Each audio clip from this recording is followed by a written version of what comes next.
Good afternoon. Welcome to the Intelligence and National Security Foundation's Future of the IC Workforce panel discussion on mission integration. Please welcome INSF's President, Suzanne Wilson-Heckenberg. Thank you, Susie, and good afternoon. I appreciate everyone joining us for this final installment of the INSF Foundation's 2022 Future of the IC Workforce Multimedia campaign, underwritten by Avantus. This series has sought to shine a light on some of the top issues facing the IC workforce, and we look forward to the conversation today. Our first program, though, was focused on the future of open source intelligence in the IC. The second addressed building and sustaining trust with IC stakeholders. And today, we have the opportunity to focus on mission integration. But before we begin, a couple of housekeeping notes. If you have questions, and we hope you do, please submit them on the right-hand side through the questions box. Feel free to include your name and organization, though it's not required. Our moderator will do her best to get to all of your questions. We're pleased to welcome members of the press today. As a reminder that this program is on the record and is being recorded. You'll find the recording along with a recap on our website later this week. But now it is my pleasure to introduce our moderator. A long-standing friend of INSA's, Lindy Kyzer, is the Director of Content and Public Relations at ClearanceJobs.com. In this capacity, Lindy manages the editorial team and content assets, including news, white papers, webinars, and multimedia. Additionally, Lindy leads public relations outreach and strategic partnerships with organizations such as ours, and also brings an unparalleled energy to any conversation that she's part of. Lindy, I will turn the screen and the camera over to you. Thanks so much. Fantastic. Thank you so much, Suzanne. I'm always kind of sad when these come to a conclusion because our conversations are so robust and engaging and dynamic. But the only good thing, as we were talking about earlier, is now we can look forward to a white paper that unpacks some of the things that we've been talking about over the past few months. So I'm very excited to have this conversation, to be able to join you all and to have this really unparalleled group of speakers joining us today to talk about mission integration and what that means. So to start, we have Nitin Natarajan, who is the Deputy Director at the Cybersecurity and Infrastructure Security Agency, one of my favorite government agencies. Are we allowed to have favorites? He is here to talk about and represent his organization and kind of represent the government piece of this mission integration conversation.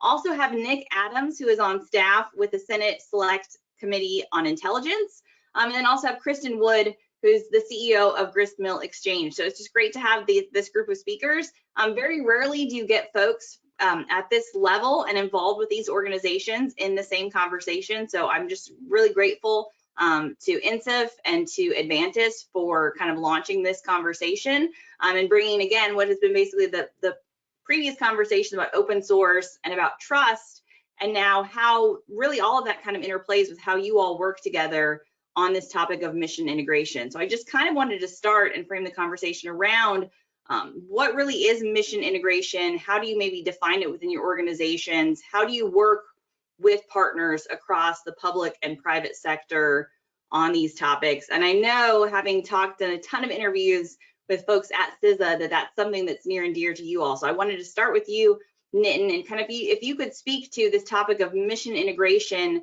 How is CISA framing that conversation? How are you working as a government agency with the private sector on a lot of these topics and issues?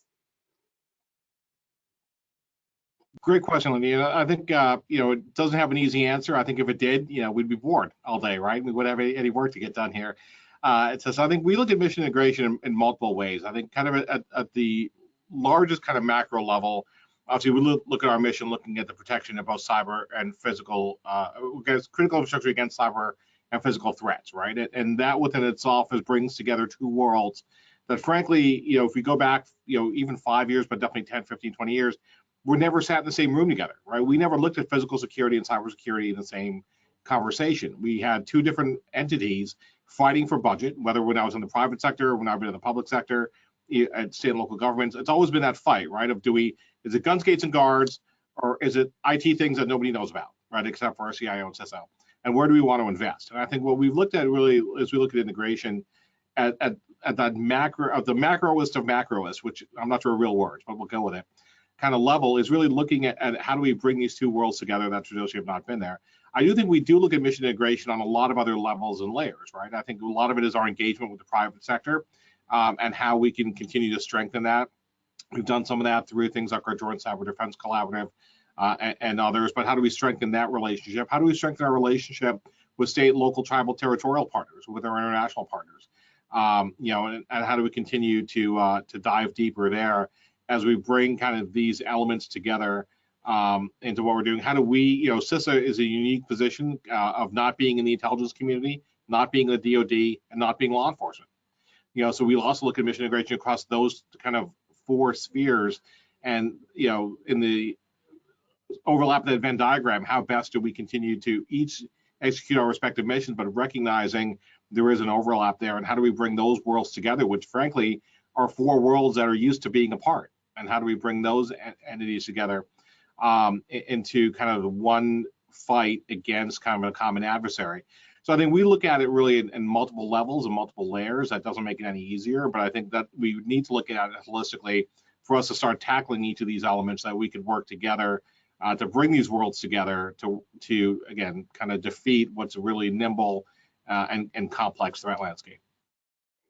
Okay, I love it. And they brought up the slide. If you have questions, we've had a couple come in already, but as you have them, definitely pop them into that questions panel. We will get to as many as we can throughout this dialogue. So Nitin did a great job of framing the conversation. Now I'm going to give you the hard question, Kristin, because that's what industry does, right? You pick it up. I mean, Nic, I'll get to you too. So talk about some of the challenges for this, right? So we want this mission integration and communication and all of this to work well together, but what are some of the challenges that you see in bringing that into fruition? Well, I mean, there are so many elements of this, and I know I sleep better at night knowing that Nitin is on the job, because all of the responsibilities they have there, it's tremendous. And I think, for the private sector, it's really several things. It's one, trying to understand what the problems actually are, or the areas of gaps that we might be able to support our government partners in, not just the ones I think there are, but the ones that government has identified as issues. And then I think the other piece is, given the myriad of complexities of mission across various scapes. So as Nitin said, I mean, FBI might have some responsibilities for the same thing that CIA might have some responsibilities for, and CISA, and then maybe even some state and local governments. So then where do we weigh in, and how, with whom? Because having a great solution or having great ideas and coming into the wrong partner ends up with a loss all the way around. We're not supporting the mission as well as we need to. And I think the other big complexity is living outside of the cleared world. It looks entirely different. So seeing the cutting edge in terms of tools and technologies, seeing the way data moves and the ubiquity of it, it's how do we effectively convey the conditions we're experiencing to government, so perhaps to give that heads up to them ahead of the wave coming over their bow.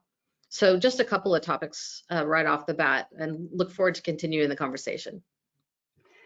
Yeah, and of course I have to get to Nic. I'm so excited that you are on this dialogue, Nic. As a poli-sci geek, I really want to ask you a lot of fun questions, but kind of Nitin teased it even then before about kind of the fight that you would have organizationally, and a lot of that comes to fruition on Capitol Hill, right, when you're fighting over budgets and things like that. So maybe talk to your role on this, with what the Senate Intelligence Committee is doing and the work that Congress actually has to play on this whole idea of mission integration across the government, IC, and national security workforce.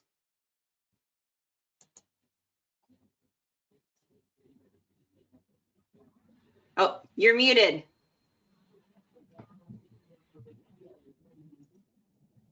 Can we hear you now? All right, here we go. How about that? Oh, there we go. Apologies. So yeah, no, I think Nitin and Kristin did a really great job of framing kind of the the overall approach from both the executive branch and then of course the private sector, and how mission integration impacts their specific areas. And I think from a legislative perspective, from an oversight perspective, we have a kind of unique responsibility that kind of straddles all of that, right? We try to really take a look at, okay, is the environment shaped effectively to really combine all these things? to, as Nitin pointed out, get after that common adversary. So the way that we kind of look at it, or certainly the way I approach this, is what resources do we have out there that we can bring to bear?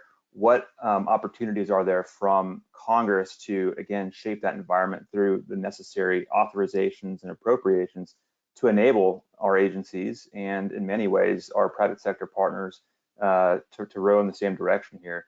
I think one of the other components I think that's very important for us on the Hill to consider is ensuring that we engage with the public, with private sector entities, ensure that we're doing our part to educate in some ways, but also show some folks the things that we're seeing as much as we can, because we have to remember that a lot of folks in the private sector don't necessarily view the world through the same lens that national security professionals do in many cases. And so it's our responsibility in many ways to get to that point by having those open conversations with folks across both government and the private sector to get after the threat. So how does that actually come to bear with the work that you do? How are you getting these folks kind of all on the same page? Or yeah, I mean, so it's a number of different things, right? It could be hearings, it could be meetings. I mean, one of the great things, I just met Chris a few weeks ago, as a matter of fact, and we sat down and talked a lot about open source intelligence and the way that impacts, the bigger picture and our perception of that bigger picture. And so a lot of it is ensuring that A, we gather all the information as professional staff for our members, and B, as our members take that information and then craft policy, we have to make sure that we're talking with everybody involved, and so that we're not operating in a vacuum, right? I mean, I think one of the things that I'm not sure if people in some ways might think that Capitol Hill operates in a vacuum. I assure you it does not. We have lots of meetings that really get at what you're talking about with respect to understanding the threat picture and understanding what different components of our society are looking at. And to your point, Lindy, I think you brought it out really well. The Hill is kind of a place where a lot of that comes together. So, good staff work is ensuring that the members are prepared, but that means hearings, it's briefings, it's sit-downs, it's meetings, it's attending as many information sessions as possible to make sure you're educated on these topics, and then bring those stakeholders together as policies crafted to make sure it's effective. Awesome. And now I kind of want to talk about how the threat has shifted, and then cyber specific to that. So obviously, cybersecurity is in your agency name, Nitin, so you're going to get the hit on this one first. But that is like kind of the ubiquitousness of cyber points to how kind of the threat landscape has changed and how we can't really stovepipe a lot of these things anymore. And that's a part of how even CISA was created, saying like cybersecurity hits across so many elements of infrastructure. I mean, that's when I'm talking to folks at CISA, I always see like the different elements that you're involved in. So kind of talk about how these threats are maybe advancing or changing and evolving, and how that's a force function for mission integration, or maybe before you could look at things as maybe, a very linear, DOD IC component. Now across government, the threats that we have don't really fit in those easy vectors anymore. I like to ask questions and then answer them, and then dare you to argue with me, Nitin, is basically what I'm doing here. But tell me, how would you frame that? Well, I think I agree. I mean, I think that you're not going to get a lot of argument from me on that one, but I think, it is a very complex landscape, and it's getting harder, right? I mean, I think that I kind of jokingly tell people, right? There was a time not too long ago, and I think we can all remember, where we'd actually get CDs in the mail, and we would just install the software from them on our computer, right? Kind of, no questions asked, right? We'd install it, and we'd move forward. We move forward to today, where kind of jokingly, we have refrigerators connected to the internet, right? I'm not sure what they do, but they are different than, I guess, my refrigerator, but they do advanced things.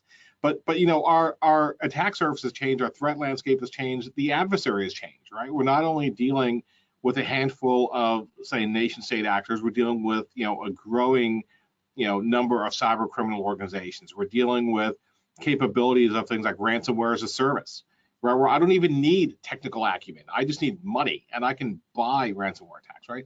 So, I mean, as we look at, where we've come over the last even 5 to 10 years, it has changed so drastically. I think it forces us in government, in collaboration at all levels of government and with our private sector partners to work more closely together to kind of defeat this adversary. So I think it has changed. It's going to continue to change, and we need to work together to get there. And now look at CISA. Obviously, as you mentioned, Lindy, very, we're in a little bit of everything, right? We have our mission responsibilities of the federal civilian executive branch and our work there on the FSEB and how we deal with our federal executive branch partners. We have the work across the critical infrastructure sectors. We have the work internationally. So I think a lot of overlap in that Venn diagram. But we know what our colleagues over in DoD are doing to protect the DoD networks, and what our colleagues in the intelligence community are doing to protect the intelligence community networks. Again, it's not in isolation, right? What we're doing for the FSEB is not separate and apart from what DoD is doing and what the IC is doing. We all need to work together to make sure we're sharing the right tactical and operational information to protect our networks in a rapid manner when we see things. We also have to make sure that we're working strategically and looking at those outlying years and engaging with our colleagues on the Hill to really strategize where do we need to be in 2 years, 3 years, 4 years in protecting our networks, and kind of guessing to some extent, again, utilizing intelligence and utilizing, information and trending and TTPs that we're seeing, but trying to predict where we need to be a few years from now so that we can stay ahead of our adversary.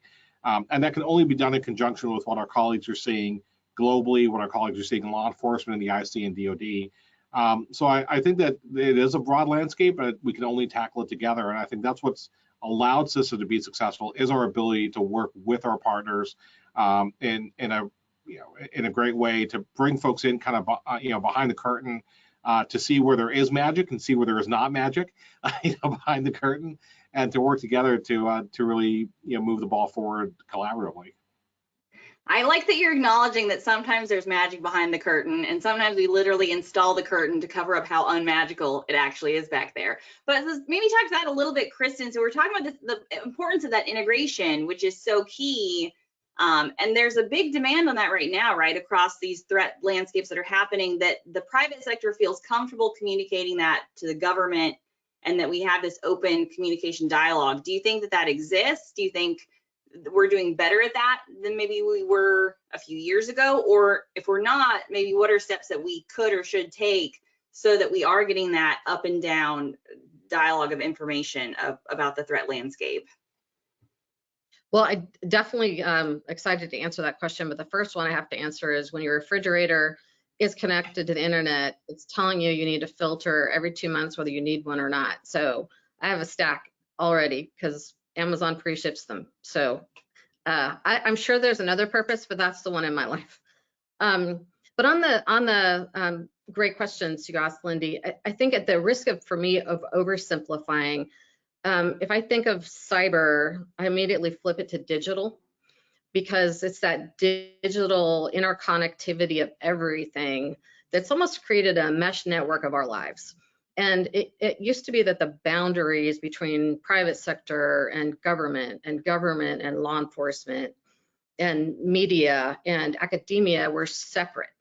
And we lived in our stovepipe, and it wasn't that there wasn't interconnectivity, but now with the devices and the technology that we all share, it's all interconnected. And so what each of us do has a tremendous impact on the other. If I don't have great tradecraft, if I introduce something into the supply chain to a government customer, that's something then that they have to deal with. If government is in a position where a threat surprises them and it affects industry, then that sends all of us running. So in this kind of fourth industrial revolution that we're all in, I really feel like we're all facing nation state threats. And so we've talked about the defense industrial base and critical infrastructure. So this mission that CISA has is enormous. And I see what they and FBI and others are doing to communicate the threat landscape to those of us in the private sector. I think the challenge from my perspective is the space is so big. I mean, and we talk private sector, are we talking massive defense contracting companies? Are we talking about smaller tech and innovation companies in the defense and IC spaces? Or are we talking about those innovators in green energy and things that are entirely unrelated to us? So the challenges to me are really the ubiquity of the environment and how conveying the threat is so difficult because the different sectors would respond differently and the threats to them would respond differently. So I think we're at this point, to me, and I think Nitin and Nick would agree with, is really a transformational moment for us, and it has been for a few years. This is going to get more complicated, and that mesh fabric that ties us together is going to get more tight. And so we all have to be as strong as we can so that Nitin and his team and the rest of government their supply chain is protected. And frankly, the supply chain that brings me my refrigerator, I mean, not to go back to that too fast, but we want to make sure that our medical industrial base as well as our defense industrial base are protected. So I think there's a conversation around what is the national security community needs to continue. And so it's not just the traditional spaces. It could be really a tremendous step or two or three or five away from what we've seen as a national security community. Like those folks doing battery technology, that's vital to winning the future, is having that capability here, bringing chips home. So those kinds of technologies need to come here too. So I don't know that I have the solution, and I'm glad it's Nitin's job, not mine. But the dialogue, I'm really happy to be a part of it here today, and I know that we're going to have to continue it with Nick's folks there. I know that you see tons of private sector companies, and also you see so many of the intelligence community, defense community agencies. I can't wait to hear kind of his thoughts and responses on this, because I think you guys are really, where the rubber hits the road on all of this. I love it when another panelist throws you under the bus, Nick. On that note, Kristin's like, come on, Nick, you chime in too. And you did get the question, what does the public need to know about SSCI's oversight function? So I think that's a good time to tie in that response as well. Kind of what is your oversight function when it comes to this conversation? What should the public know about that oversight function? Yeah, no, all great questions. And I'll start just picking up on a thread that Kristin kindly threw out there. But first, I'll also say, back to the refrigerator conversation, I have very few devices that are connected to the internet here, and I'm going to try to keep it that way. The fewer, the better. But Kristin, you talked about, and Nitin, you touched on it as well, the transformation in the environment, right? And I think that that's really from a congressional viewpoint, how do we approach the shift in the national security environment that we're facing right now? Right, so obviously 1947 National Security Act, right? Congress creates the CIA and a whole bunch of other agencies to get after the Cold War threat, and that was appropriate at the time. That was the way we needed to be structured. Obviously, because the Cold War ended in our favor.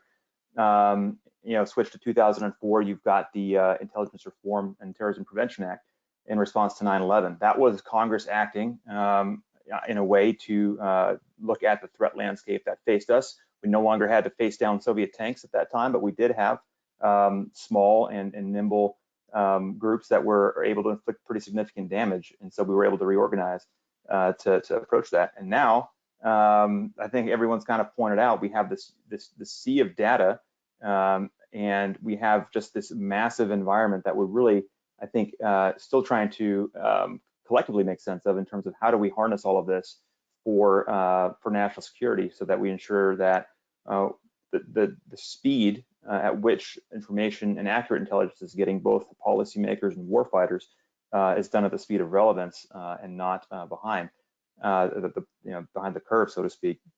So I think that that's where it's important to have that crosstalk between private sector, Congress, the executive branch, and really academia, right? And so I think that's another component of it, where in this big sea of data and information, and how do we look at what the national security landscape should look like for the next, really the current fight.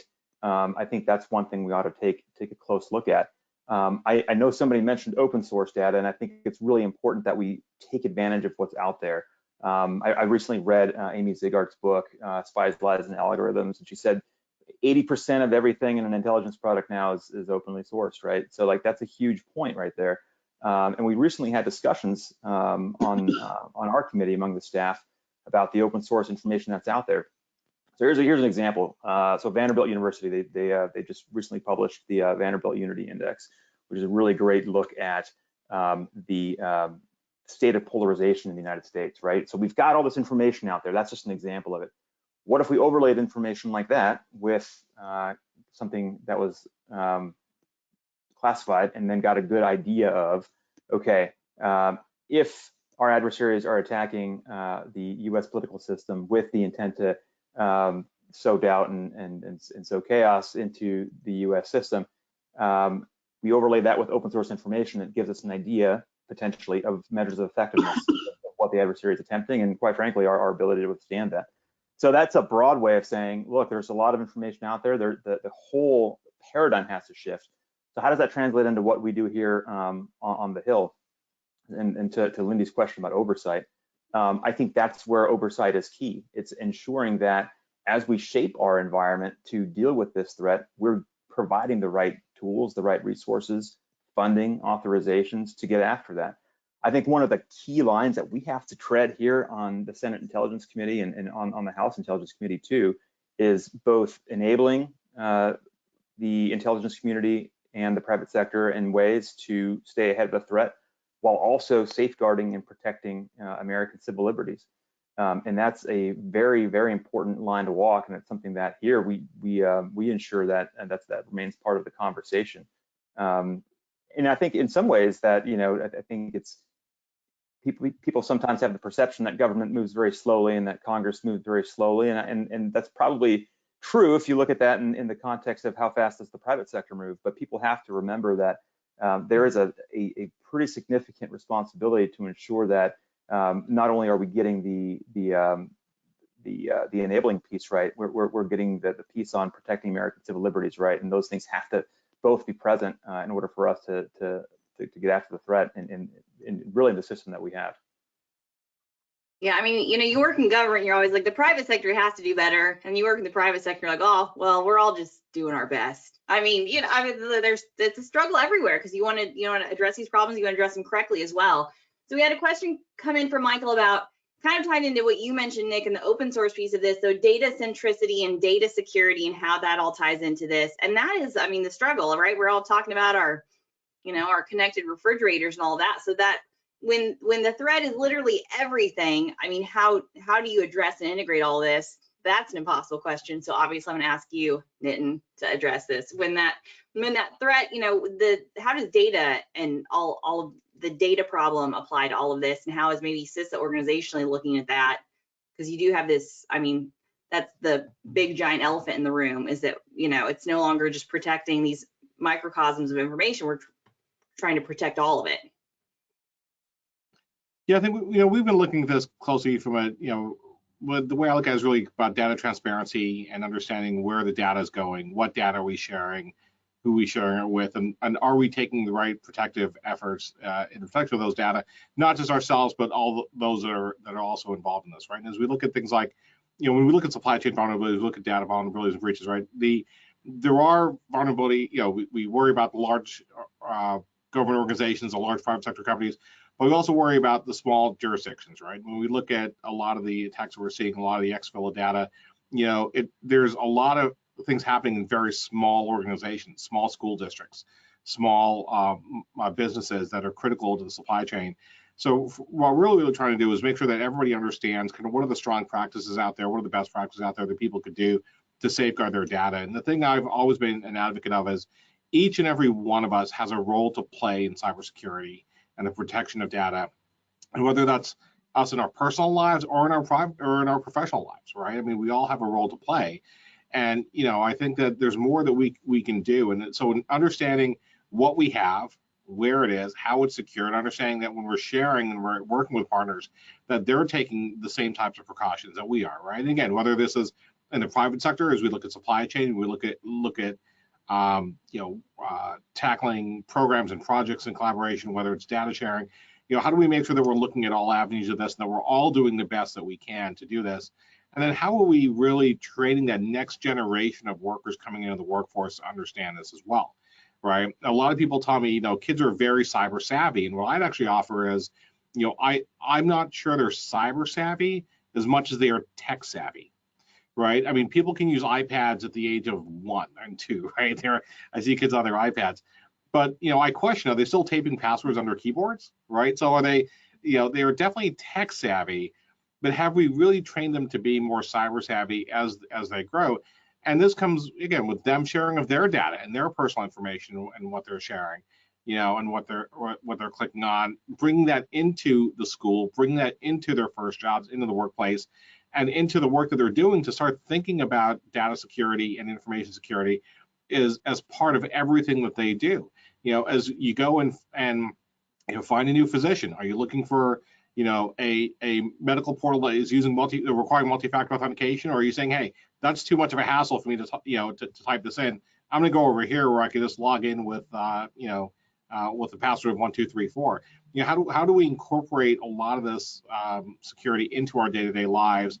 And again, whether it's data, whether it's finished analytic products, information sharing, leading all the way up through information security efforts on a broader network scale. So to me, it's all kind of connected, and the more that we can do kind of across that spectrum, because it is going to be it is the weakest link, right, as they always say. So we really need everybody to be doing their part to raise that resilience against our adversary, and we can only do that by sharing what we're seeing, sharing strong practices, helping people who don't have the resources to be able to invest themselves into raising their security posture. So I think that there's a lot to be done, and it has to be done together.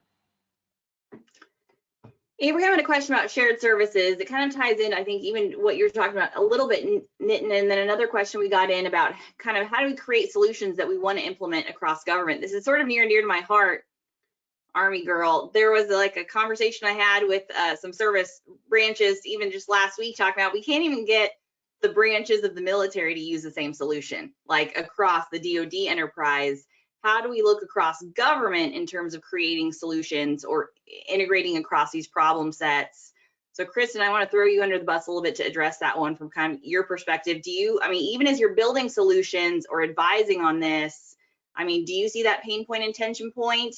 Do you see areas where we're getting, again, potentially better at doing that, or why is this such a struggle for us to even across, one government element to utilize shared services? Are there ways that we could be better doing it across the whole government? Gave you an easy question. No brainer. Wow. I'm really paying for asking Nick that question earlier. So I think, my career in government is 20 years at CIA, mostly analysis, but open source innovation and technology. So the data world and the open source world is a big piece of it. But looking at how do you connect across all sorts of government entities to provide that information. So, what you're talking about is that in the absence of a centralized answer by agency or by community, individual commands, individual organizations create their own. And there have been some great solutions that D&I have created in terms of, common data environments and things like that, and creating ways for people to communicate broadly across agencies. And I think DoD has done that as well. But the breadth of it is astonishing, and the level of classification that is allowed to be used on many of them, I think, as well as the fact the mission spaces are so different. It is so complex because I might be, maybe I'm at Department of Energy and I don't have a clearance, or I have some of the most specialized clearances there are, and I need, we all need to be able to operate on that system, and I need to be able to operate with my highest clearances across those systems in government. So this isn't easy. It is wildly complex before we had our adversaries poking at our systems all the time. As Nitin said, not just our corporate or strategic systems, but at our devices and all sorts of other things that we operate in. And I think that it's the systems that we have and the supply chain that we have for data. It's the national technical means driven data that I think Nitin's talking about. But we also have a commercial and open source data supply chain, where increasingly that kind of information is being used by government to understand health dynamics or make projections about the economy or find bad guys overseas, right? So how do we make sure that that supply chain is protected and vetted? It's outside the control of our systems that have been operating for decades. How do we know that tradecraft's been applied to it in a way that we would think about it as government officials? But you also have to think about it from a private sector perspective. Who owns the company? Who has venture capital tied into the company? What do their boards look like? And so the complexities of this get kind of exponential as we move out to look at the world the way that we need to operate. And I think one of the imperatives for me, I mean, Nic said it, the 1947 National Security Act was brilliant and it brought us to where we are now. And in some ways, it's actually what's hampering us, because the world isn't foreign and domestic anymore. And that's not how climate change doesn't care, right? Cyber doesn't care, foreign and domestic. And so many of the threats we face our architecture isn't built for them. So I think we have to realize that national technical means aren't enough, and that data system that we must bring in to protect ourselves, in addition to the systems that we architect, we also have to look at those very carefully. And then I think to a point that Nitin also made is we really need to think about data literacy. It's being a digital native. I know how to use an iPad, being very literate about data to see what the stories there are in big data. I don't need to be a data scientist, but I need to understand how to unpack those stories, because increasingly you can't look at your queue for the day, your read-in list, and finish it. When I started in the 80s, I could, read all of my traffic in one day. I mean, that's just so far from being the case anymore. So we have to have the systems for that. And I guess where I'm optimistic as I look at entities like Bellingcat and other open source investigation agencies, and I think about how they're handling these massive amounts of data on the outside. And I think there's some lessons that we in the private sector focused on government, and we in government can look at to say, how do we manage things at the speed of mission? Because the whole game in this fourth industrial revolution is really about speed to insight. I hope there are many things that we keep secret ultimately, but I think the best we can do in many cases is that we get there first, so we can action the information before our adversaries get it. And in that kind of an environment, there's probably some structural changes we need to talk about in terms of how do we enable the people in government to not have to climb across organizations to get to the mission, but how do we enable them to do that in a way that's easier for them so that they can focus on the content. That's a lot. My love language, Kristin. I mean, I think that's a big conversation we have to start asking, and then it ties into the first conversation we had here around the open source piece of the conversation. Our ability to keep our secrets safe is increasingly that's no longer our force multiplier. And even across the number of secrets we have or access to classified information, what becomes our force multiplier is our ability to interpret the data we have, because a lot of our adversaries are looking at data or looking at insights at the same time we are. I'm answering my own questions again. I'll just allow me a moment, people. But where we have advantage is maybe across our workforce. So that ties into the question I'm going to ask you next, Nitin, that came in. So we had the question near and dear to my ClearanceJobs heart. Do you have the workforce you need to do this interpretation that Kristin is saying is critical at the speed it needs to get done? Does CISA have that, and is that cyber talent management system helping you to get there, or where are those gaps? So CISA definitely is continuing to grow. I mean, thanks to our colleagues on the Hill for trusting us with a significant amount of growth in our organization. I think that we want to leverage every hiring capability and authority that we have, right? So Congress has given us a lot of authorities under Title V.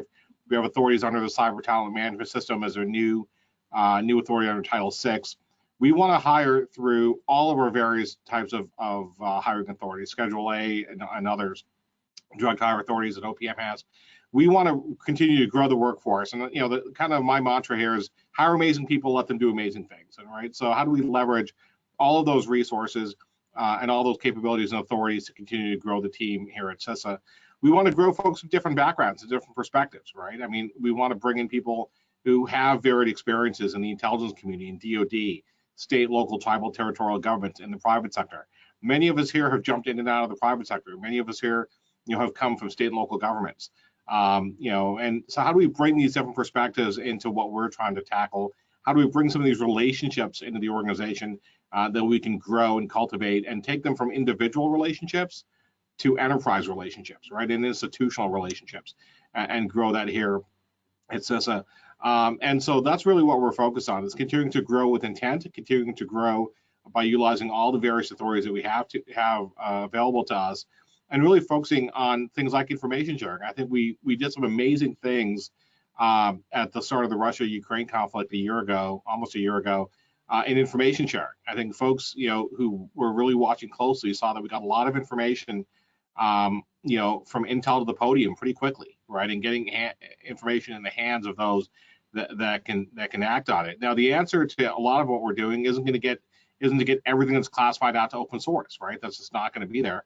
But how do we get the right information out to folks? And I have a mantra that I've kind of developed over the years. And what I tell people about information sharing is pretty simple. How do we get the right information to the right people in a timely manner that results in more informed decision making? So the decision may be the same, but at least the decision is more informed by available information. And so I think we can do a lot of that, through the sharing of open source information, sharing of unclassified information that is analyzed effectively in collaboration with our partners who put their various lenses on it, and then getting that back out. That's why we're so focused on cyber incident reporting and bringing information in. The quicker we can get information to us, the more we can compare that across our partners, DoD, intelligence community, law enforcement, everyone, wrap that up with good mitigation efforts and get that back out to sectors, critical infrastructure owners and operators, to take actual actions to protect their networks.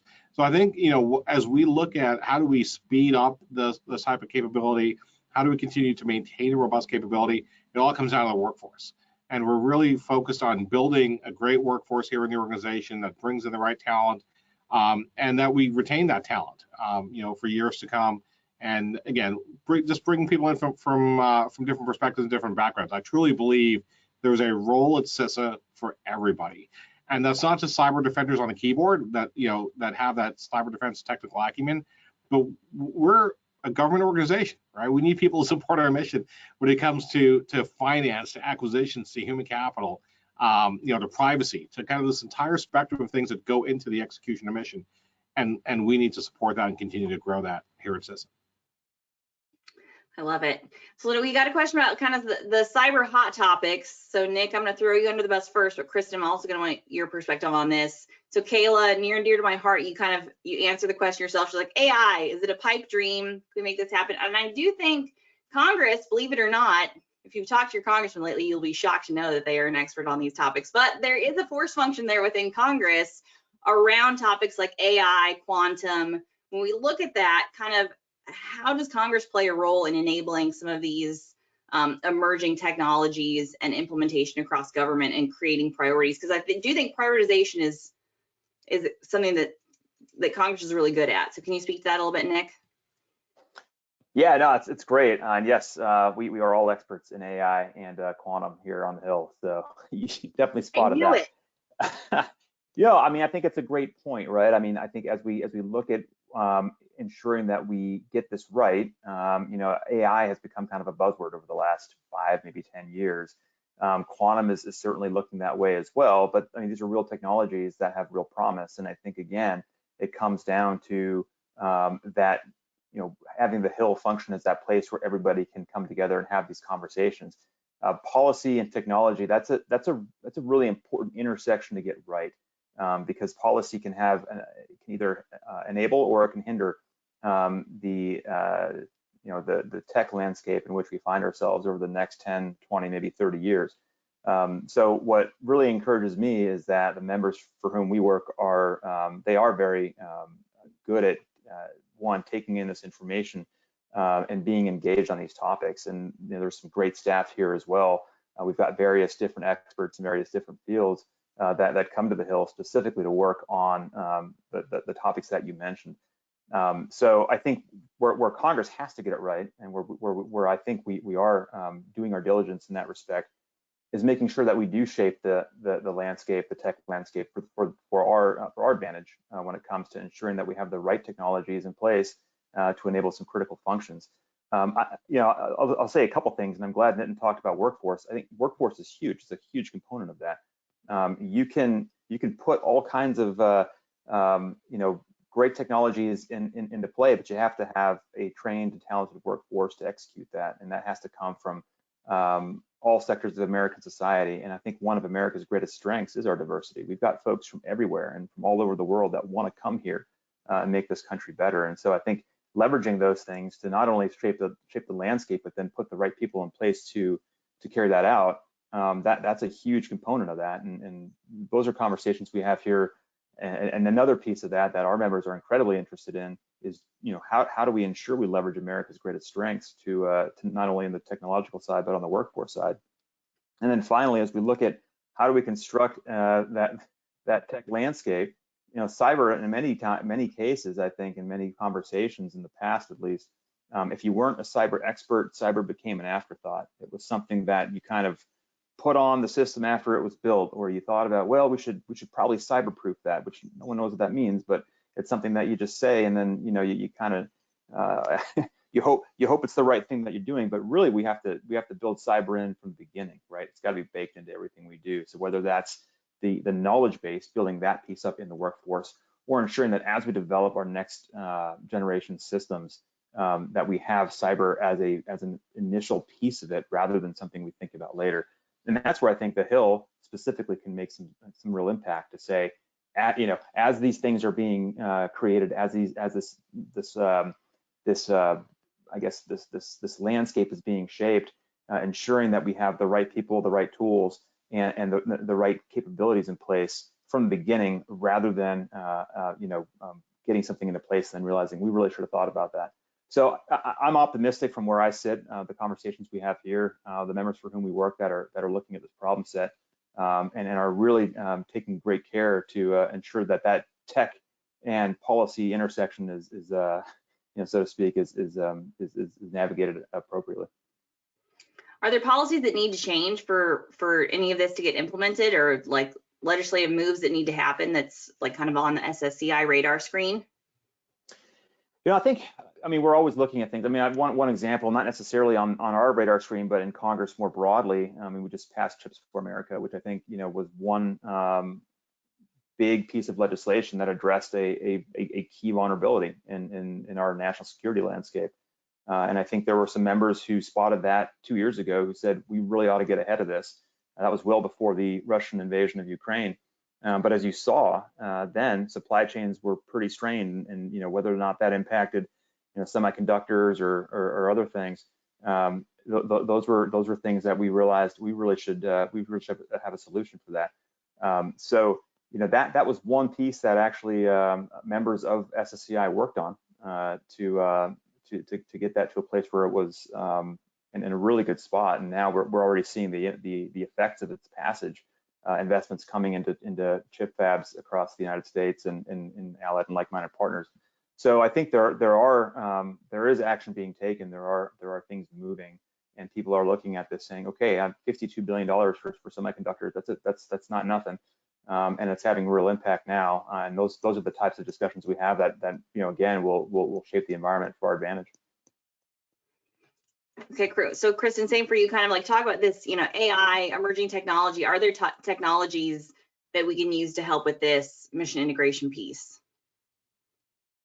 Well, I think it's absolutely the case, but I kind of a step back from it. This whole piece, like AI, artificial intelligence, machine learning, natural language processing. If we think about all of this as part of, scope out to the data ecosystem, right? And if it's a triangle, at the foundation is data, whether that's commercial or open source or classified data, and then it's the processing and getting it so it can feed into these very cool analytic tools. I mean, there's many others in addition to AI, ML, NLP. But I mean, all of this is about managing big data, right? So we've got to have the right data. We've got it processed so that all these tools can actually draw insights from it. And then we've got to draw the insights and do that at speed, which is where quantum and compute come in at that next step of the triangle. And then finally is insight. And if the game in this whole fourth industrial revolution is speed to insight, we have to get all of those layers right. And so the focus on AI is really important, but it's not the only thing. And I think sometimes, there are several major programs that talk about AI and ML, but they don't actually ever talk about the data. And so any tool that you have, unless you have the data to feed it, it just kind of sits there. So if I think about that triangle, I also think it's wrapped, as Nick was saying, in policy. It's also wrapped in security and our democratic traditions, making sure that we're taking care of civil liberties and privacy. And so it's a wildly complex thing that we're in. But so, what do we need to do? I think we need to start thinking about it as an ecosystem. I know that Nitin does that, and as Nick says, SSCI does. But I think that data ecosystem, we would populate it with agencies, we would populate it with companies, academia, other places. We all operate in those spaces. So how do we provide the guidelines at every step of the level to protect the supply chain for each and actually push insights faster so that we can get a ransomware heads up as early as possible, or we can get heads up of a supply chain gap, or whatever it may be. And this is a nascent place in the national security ecosystem, if you will. It's not that we haven't been focused about cyber for a long time, but a number of tools that are available are staggering. And the number of folks involved in all of these are as well. And so how do we do this in a way that captures all of it without losing the focus on what's really important, which is protecting our people and secrets and nation and institutions and allowing our economy to thrive? So I didn't give you an answer, maybe just, frame the problem, but maybe Lindy, you have. Welcome to national security, framing a lot of problems. I think we're about at time, but I do kind of want to go over, so I'm kind of giving you a final launching point question. So this whole idea is really about kind of mission integration, and are we integrating across this whole national security ecosystem? So my question is, are we integrating across the national security mission? If yes, some examples of how we're doing that well. If no, what do we need to do better? I'm going to start with you on that, Nitin. Yes. Examples. I asked for examples, Nitin. No, I think we are. I think as we look at kind of where CISA has come over the last 12 or 18 months, right, looking at things like our Joint Cyber Defense Collaborative, the Joint Ransomware Task Force, a lot of these efforts that we have underway in collaboration with federal partners, in collaboration with state, local, tribal, territorial partners, collaboration with the private sector, collaboration with international partners, we are moving, right? But we're not there yet. I think there's always more we need to do and we can do. And I also look at private sector engagement in a couple of different lanes, right? There's a lot of engagement we need to do with our vendor community to understand what is on the horizon. What are you doing for other folks? What does exist in the intelligence community that we can leverage and use with non-IC partners?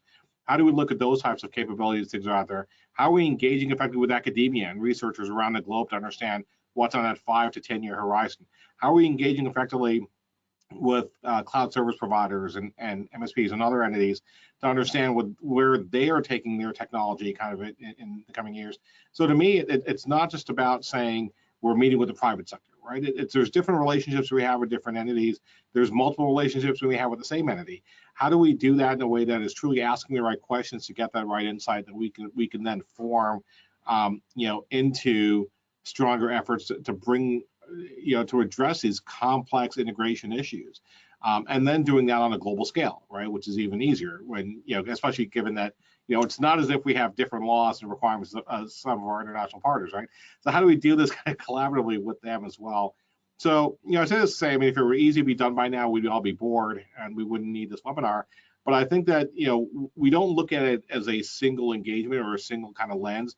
We truly look at integration in the multiple lenses that we need to do that, the multiple types of relationships we need to foster, and really bring those relationships up to that institutional level so that we know what's happening in the multiple branches of federal government, but also across the entire nation and across the globe. So I do think that we've done some great steps forward over the last year, 18 months, but there's more to be done, and it can only be done together. And I know that sounds kind of corny at times, but that's truly what we believe, is that we have to be in this together. Our adversaries are in this together amongst themselves.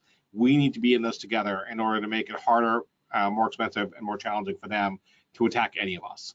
And again, that is going to require us to work more closely together, and I'm excited about it. I think it's a great opportunity for us to really come together as a nation, to come together as the public and the private sectors to tackle a common adversary. Oh, I was going to ask all of you that question, but I think I might be out of time. So Nick and Kristin, you might owe Nitin a drink for answering the question for both of you.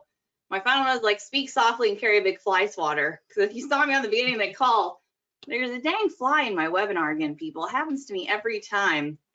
But that's Nick's job. He's the fly swatter. Am I allowed to say that, Nick? So to close out, SSCI is the fly swatter of mission integration.